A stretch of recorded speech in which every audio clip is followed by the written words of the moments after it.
ആണ്ടുകളായി തലമുറകളായി ഈ മണ്ണിൽ ജീവിക്കുന്നവരോട് പൗരത്വം തെളിയിക്കാൻ രേഖ ചോദിക്കാൻ നിങ്ങൾക്ക് എന്ത് അവകാശം? ഈ രാജ്യത്തിന്റെ സൃഷ്ടിയിൽ നിങ്ങൾക്ക് എന്ത് പങ്ക്? ഞങ്ങളുടെ പൂർവികർ സൃഷ്ടിച്ചതാണ് ഇന്ത്യ, അവർ പടപൊരുതി സൃഷ്ടിച്ചതാണ് ഇന്ത്യ. അന്ന് നിങ്ങളുടെ പിതാക്കന്മാർ ബ്രിട്ടന്റെ ഒറ്റുകാരായി ഈ മണ്ണിൽ നിൽക്കുകയായിരുന്നു. നിങ്ങൾക്ക് വാര്യംകുന്നത്ത് കുഞ്ഞഹമ്മദ് എന്നൊരു പേരറിയുമോ? ബ്രിട്ടന്റെ സൈനിക ആധിപത്യത്തെ വെല്ലുവിളിച്ചുകൊണ്ട് സ്വന്തമായി ഒരു രാഷ്ട്രം സ്ഥാപിച്ച ആളായിരുന്നു.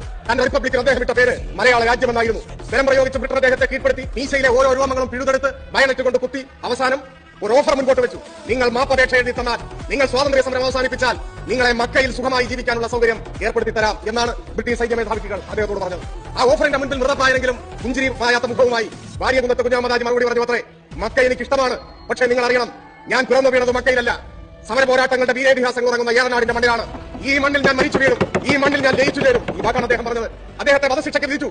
വിധി കേട്ട ഉടനെ അദ്ദേഹം പറഞ്ഞു, പിറന്ന നാടിന് വേണ്ടി രക്തസാക്ഷിയാകാൻ എനിക്കൊരു അവസരം കൈവന്നിരിക്കുന്നു. ഇതിന് രണ്ട് റക്അത്ത് നമസ്കരിച്ച് ദൈവത്തോടുള്ള നന്ദി പ്രകാശിപ്പിക്കാൻ എനിക്ക് സമയം തരണം എന്നാണ് അദ്ദേഹം പറഞ്ഞത്.